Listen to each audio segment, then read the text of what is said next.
بسم اللہ الرحمن الرحیم۔ السلام علیکم ورحمۃ اللہ وبرکاتہ۔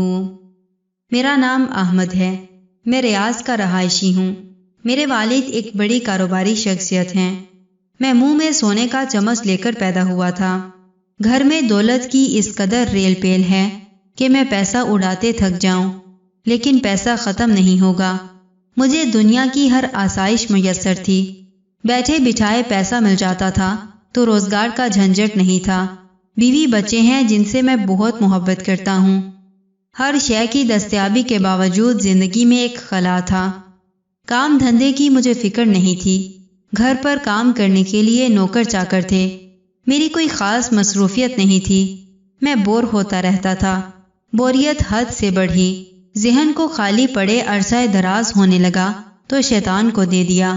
اب خالی مکان شیطان کی دکان بن گیا۔ وہ مجھے بوریت ختم کرنے کے نت نئے طریقے بتانے لگا۔ میں زندگی کا ہر تجربہ کر چکا تھا۔ اب میں کسی نئی مصروفیت کی تلاش میں تھا کہ ایک دن میرا کرایہ دار یعنی شیطان کہنے لگا، تم نے بھرپور زندگی گزاری ہے، ہر تجربے کا مزہ چکھا ہے، لیکن خدا کی حرام کردہ اشیاء سے تم ہمیشہ دور رہے ہو، کیوں نہ یہ تجربہ بھی کر کے دیکھ لیا جائے؟ سچ ہے کہ تمام عمر شراب اور شباب سے دور رہا تھا، لیکن فراغت نے زندگی کو اس قدر پھیکا کر دیا تھا کہ میں اس میں رنگ بھرنے کے لیے بے قرار تھا۔ پہلے تو میں ہچکچایا، مگر پھر میرے کرایہ دار نے مشورہ دیا کہ ان حرام کردہ کاموں کا تجربہ کرنے کے لیے گناہوں کا مرتکب ہونا ضروری نہیں ہے، بس چھوٹی موٹی مستی۔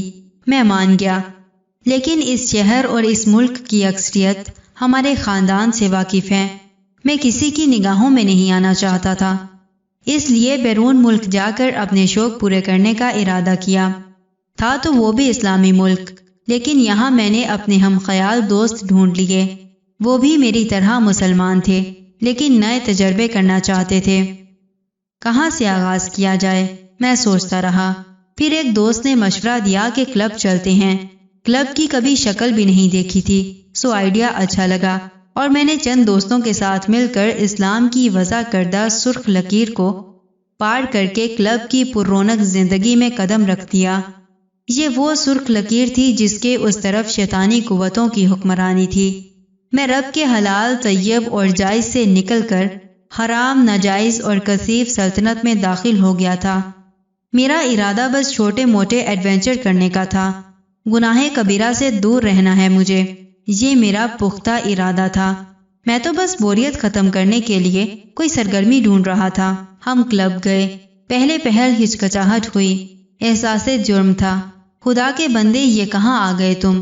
دل نے پوچھا تو دماغ نے تو جی گھڑی کہ گناہ کرنے تھوڑی نہ آیا ہوں، بس بیٹھا ہی تو ہوں۔ ٹھیک ہے۔ پھر شراب کا دور چلا، سب نے شراب اڑائی، لیکن میں نے اس سے منہ پھیر لیا۔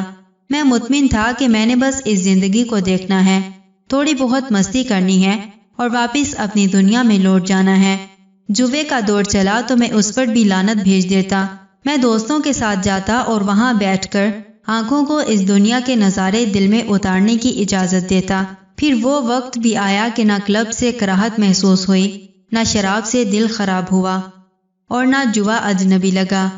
ان گناہوں سے میں اب بھی اجتناب ہی کرتا تھا، لیکن دل و دماغ میں یہ انسینسٹیو ہو گئے تھے، دل کراہت محسوس نہیں کرتا تھا۔ ماحول ایسا رچ بس گیا تھا کہ اب گناہ ہی نہیں لگتا تھا۔ میری آنکھیں، کان، دل اور دماغ ان حرام اشیاء کے لیے انسینسٹیو ہو گئے تھے۔ روح بے چین نہیں ہوتی تھی۔ شراب کباب کے ساتھ شباب کا وقت بھی آتا تھا۔ میں راضی تھا کہ میں کسی گناہ کا مرتکب نہیں ہوا، میں بس چھوٹے موٹے تجربات ہی تو کر رہا ہوں۔ حسین دوشیزائیں ہمارا دل لبھانے کو آتی۔ پہلے فلرٹ ہوتا، میں بھی خشوع و خضوع سے اپنا حصہ ڈالتا تھا۔ پھر چند نوجوان ان دوشیزاؤں کی زلفوں میں الجھتے اور کمرے میں جا کر دروازے بند کر لیتے۔ میں نے حرام دروازے کھولے ضرور تھے، لیکن ان گناہوں سے خود کو دور ہی رکھا تھا۔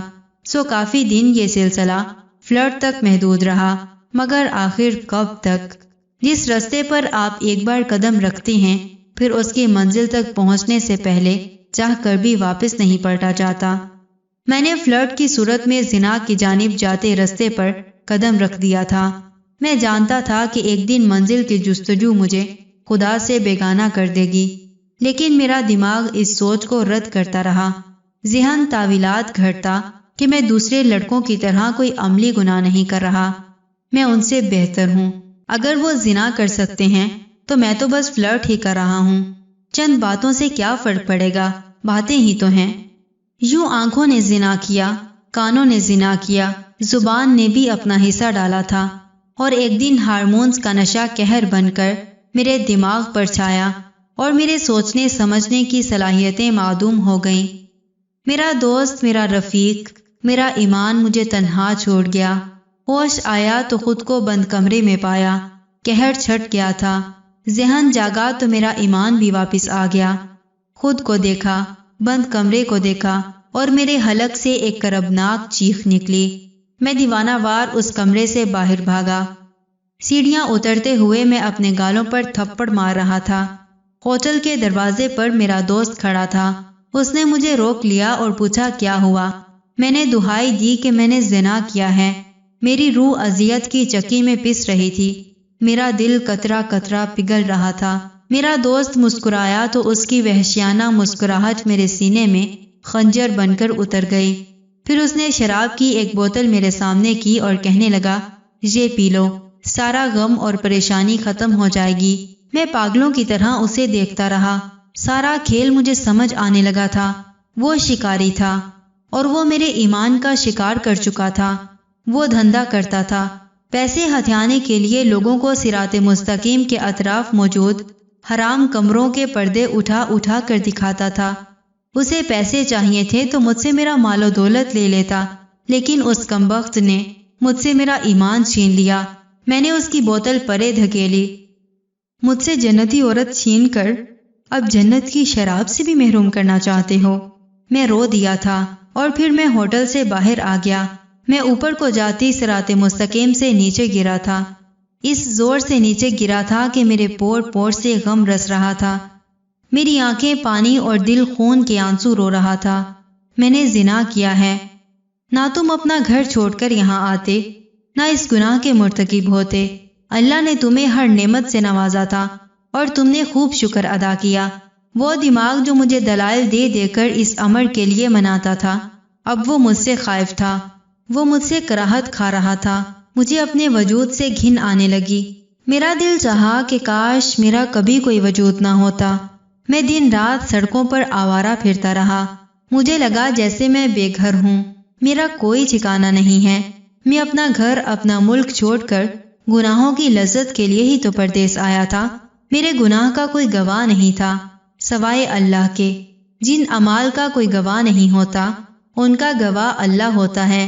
سارا دین مجھے یکمشت یاد آ گیا تھا۔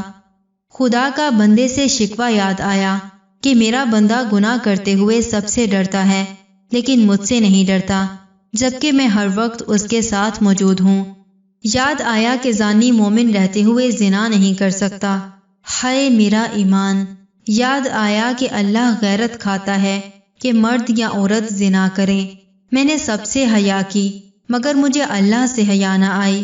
میرے فرشتے میرے گناہ کے تعفن سے مجھے چھوڑ کر پیچھے ہٹ گئے ہوں گے۔ ہائے میری تباہی! مجھ پر بے خودی طاری ہو جاتی اور میں تھپڑ مار مار کر اپنا چہرہ سرخ کر لیتا تھا۔ مجھے خود سے نفرت سی ہونے لگی تھی۔ میرا دل چاہتا تھا میں اپنا جسم نوچ نوچ کر اپنی جان لے لوں۔ دن گزرتے گئے، راتیں گزرتی گئیں۔ میرے گناہ کے تعفن سے میری نیند اور بھوک دونوں اٹھ گئے تھے۔ میری آنکھیں اندر دھنس گئیں اور چہرے سے وحشت ٹپکنے لگی تھی۔ واپسی کا وقت آ گیا تھا۔ مجھے واپس ریاض جانا تھا۔ میں ایئرپورٹ گیا۔ فلائٹ میں ابھی 2 گھنٹے باقی تھے۔ وہاں مسجد پر نظر پڑی تو میں اپنے پلید وجود کو گھسیٹتا ہوا مسجد میں داخل ہو گیا۔ مسجد میں ایک آدمی سویا پڑا تھا۔ میں 4 راتوں سے نہیں سویا اور یہ شخص بے سدھ سویا پڑا ہے۔ مجھے اس پر رشک آیا۔ مسجد خالی تھی۔ اس مقدس جگہ پر میرا وجود کالک کی طرح تھا۔ میں ایک کونے میں بیٹھ گیا اور بیٹھتے ہی میری آنکھوں نے شرمندگی کے جام چھلکا دیے۔ میں دل کھول کر رویا۔ میرے دل پر منو بوجھ تھا۔ رو رو کر تھک گیا مگر دل سے ذرہ برابر بوجھ کم نہ ہوا۔ ہچکی بند گئی۔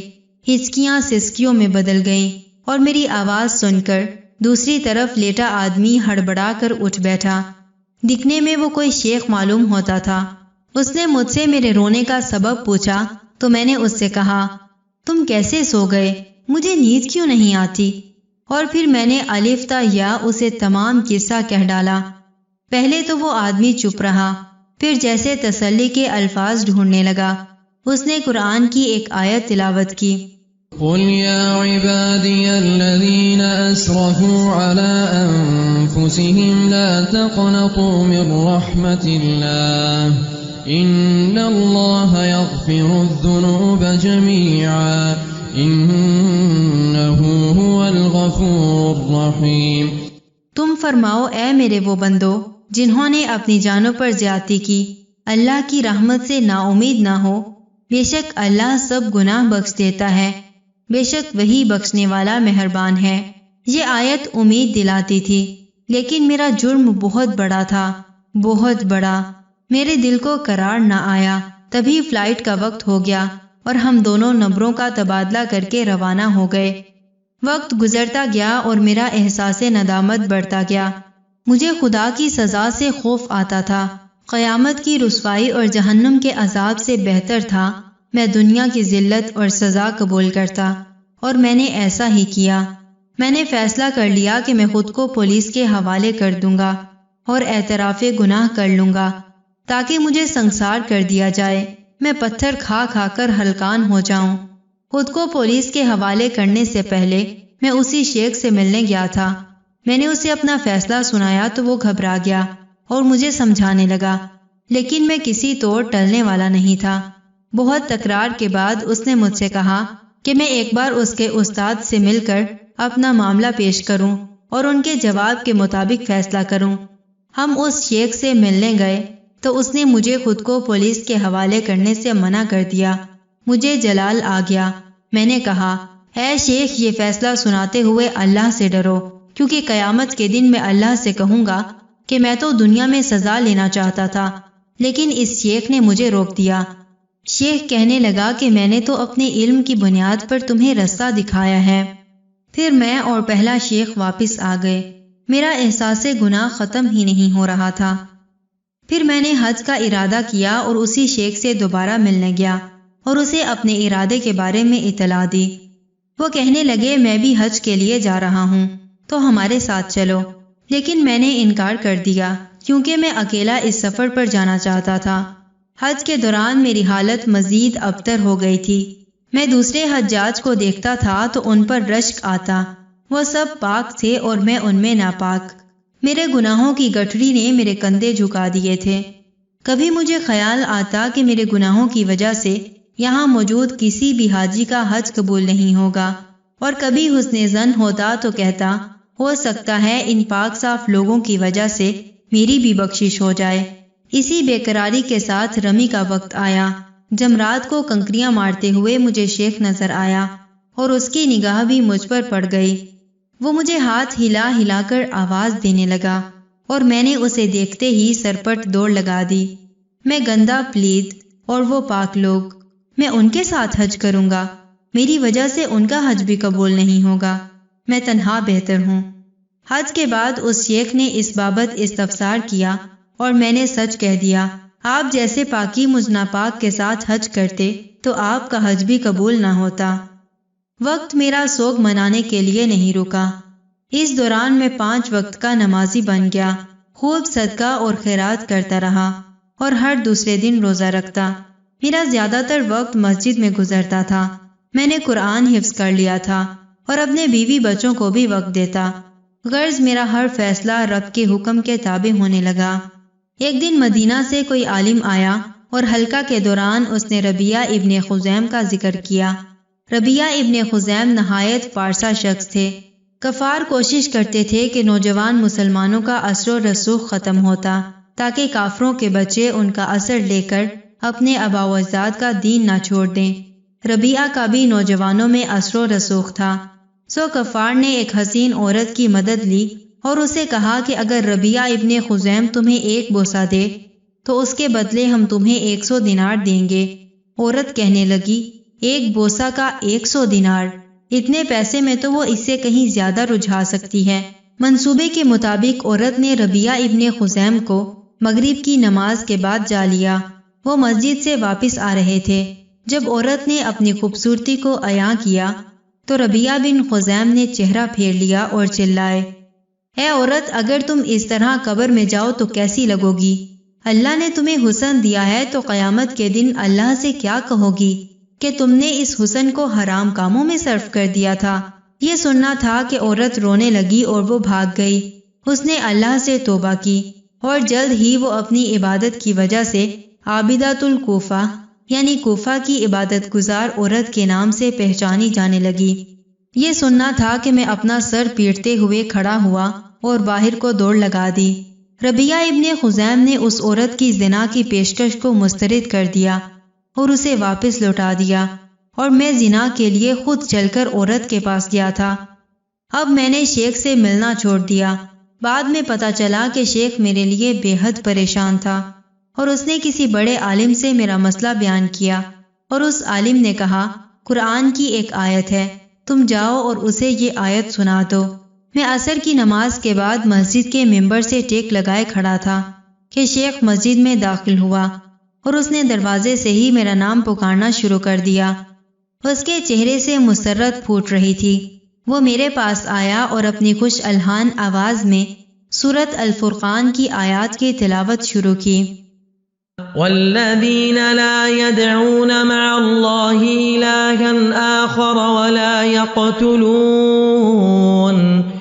ولا يقتلون النفس التي حرم الله إلا بالحق ولا يزنون ومن يفعل ذلك يلقى أثاما۔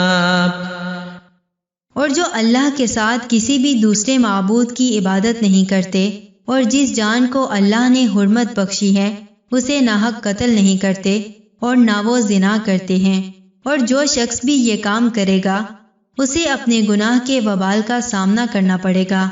میں زانی ہوں، میں نے زنا کیا ہے، میرے گناہ کا وبال مجھ پر نازل ہونے والا ہے۔ میرا خون چہرے میں سمٹ آیا تھا۔ يضاعف له العذاب يوم القيامة ويخلد فيه مهانا۔ قیامت کے دن اس کا عذاب بڑھا بڑھا کر دگنا کر دیا جائے گا، اور وہ ذلیل ہو کر اس عذاب میں ہمیشہ ہمیشہ رہے گا۔ ہائے وہ ذلت، ہائے تباہی! خوف سے میرا جسم لرزنے لگا تھا۔ وہ میری حالت سے بے خبر پڑتا گیا۔ إلا من تاب ہاں، مگر جو کوئی توبہ کر لے۔ میں توبہ کرتا ہوں۔ وآمن وعمل عملا صالحا، ایمان لے آئے اور نیک عمل کرے۔ میں ایمان لاتا ہوں۔ فأولئك يبدل الله سيئاتهم حسنات وكان الله غفورا رحيما۔ تو اللہ ایسے لوگوں کی برائیوں کو نیکیوں میں تبدیل کر دے گا، اور اللہ بہت بخشنے والا بڑا مہربان ہے۔ میری حالت یکدم بدل گئی۔ میں نے یہ آیات بار بار پڑھی تھی، لیکن آج لگ رہا تھا کہ پہلی بار سن رہا ہوں۔ میں سجدے میں گر گیا، میری آنکھیں چھلک گئیں، میں کھل کر رویا۔ میرا رواں رواں تشکر کے جذبات سے لبریز تھا۔ میں نے شیخ کو گلے سے لگایا، اس کے ماتھے پر بوسہ دیا۔ شکرن یا شیخ شکرن۔ مغرب کی نماز کا وقت ہوا اور اتفاق سے اس دن امام مسجد غیر حاضر تھا۔ شیخ نے میرا ہاتھ پکڑ کر مجھے امامت کے لیے کھڑا کر دیا۔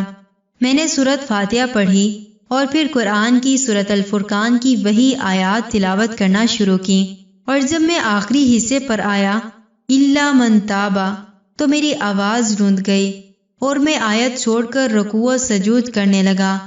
دوسری رکعت، پھر تیسری، مگر یہ آیت مکمل نہ کر سکا، اور اسی طرح نماز مکمل ہو گئی۔ اس کے بعد کی کہانی شیخ صاحب سناتے ہیں کہ رمضان میں مجھے احمد کے ابو کا فون آیا۔ میں ان کے گھر گیا تو پتہ چلا کہ احمد کا انتقال ہو گیا ہے۔ وجہ پوچھنے پر پتہ چلا کہ وہ افطار پر گھر نہیں آیا تھا۔ کہنے لگا، آج چند منٹ مزید مسجد میں رکنے کا جی چاہ رہا ہے۔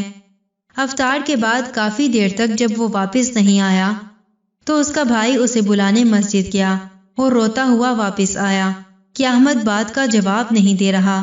احمد کے ابو مسجد گئے تو ہمیشہ کی طرح احمد ممبر کی سیڑھیوں پر ٹیک لگائے بیٹھا تھا۔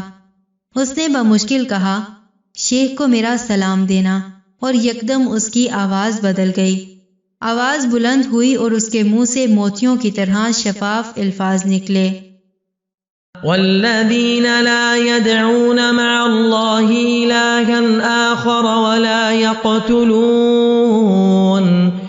ولا يقتلون النفس التي حرم الله إلا بالحق ولا يزنون ومن يفعل ذلك يلقى أثاما يضاعف له العذاب يوم القيامة ويخلد فيه مهانا إلا من تاب وآمن وعمل عملا صالحا فأولئك يبدل الله سيئاتهم حسنات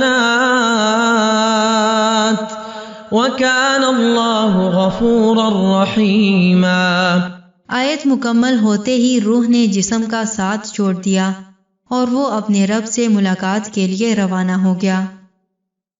یہ ایک حقیقی کہانی ہے جسے لکھنے والے نے اپنے احساسات کی چادر اڑا کر اپنے الفاظ میں تحریر کیا ہے۔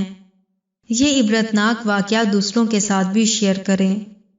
اللہ پاک ہمیں ایمان والی زندگی اور ایمان والی موت نصیب فرمائے۔